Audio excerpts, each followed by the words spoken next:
Hello everyone, today you are going to know about future continuous tense. This tense is also called future progressive tense. So, shall we begin? Okay, let's get started. Action in progress in future. This tense is used to express an action going on or in progress at some point in future time. Let's look at these examples. He will be living in New York at this time next year. This means he will start to live there sometime earlier, and action of living will be in continuity during the future time which is mentioned in this sentence. And the next sentence is, you will be waiting for me when I come back.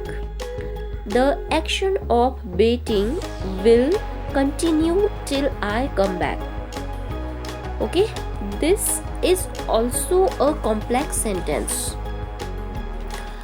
You will be waiting is a principal clause, and we write this part in future continuous tense, that is will be waiting, and the second part when I come back is subordinate clause, and we write this part in present indefinite tense because come is the first form of verb. So if there is a complex sentence, and then use first part, write first part by using future continuous tense, and second part by using present indefinite tense. Is it clear to you? Okay, now its second use. Future continuous tense can be used like present continuous to refer to planned events, particularly in connection with travel. Okay, look at these examples. We shall be staying there for a week. Rita will be reaching Mumbai on Saturday, or you can write next Saturday. Now remember, it must have time expression in this tense.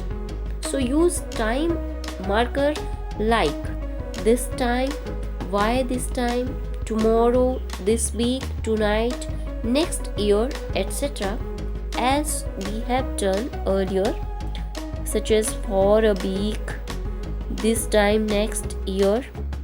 So time expression is very important. Without time expression, it is not exact tense. Now let's do its sentence structure.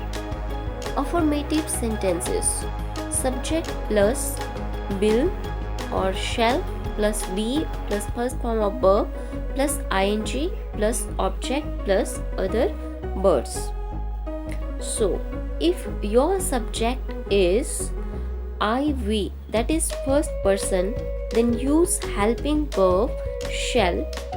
If your subject is second and third person, that is you, he, she, it, they, etc., then use helping verb will. I have already discussed about will or shall in future indefinite tense in my earlier video, and if you want to know more about this, so watch that video. Anyway, let's do its sentence structure and its examples. I shall be helping you tomorrow. We shall be preparing for examination at this time next week. He will be living in London at this time next year. It will be raining by the time you get ready to leave. Okay, we use shall we or will we plus first form of verb plus ing, and we also use time expressions as in the first case tomorrow, next week, next year, or last sentence, it will be raining by the time you get ready to leave, is also a complex sentence. Okay, use the same rule which I have told you earlier. Negative sentences. In negative sentences, only remember where to use not. Rest is the same as in the affirmative sentences. So use not after will or shall, and remaining is the same. After not, be plus first form of verb ing object plus other words. So examples: I shall not be helping you tomorrow. She will not be coming here next week. They will not be making up their deficiency till then. Now, interrogative sentences or question or questions.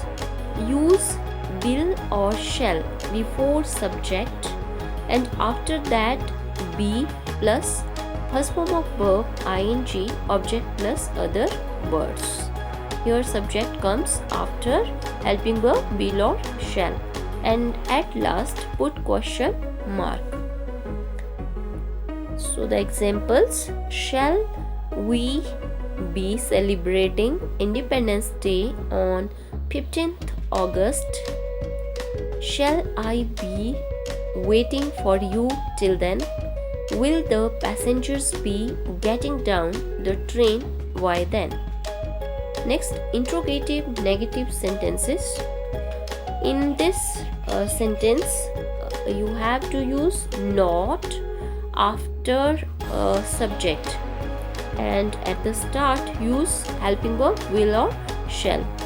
So examples: shall we not be celebrating your birthday at this time next month? Shall I not be waiting for you till then? Will the passengers not be getting down the train when she reached the station? That's all about the future continuous tense. But remember, here we use a time expression, helping verb will be or shall be, and verb is first form of verb plus ing. And also remember, if there is two clauses, then use future continuous tense for principal clause and present indefinite tense for subordinate clause. Okay, I think you understood.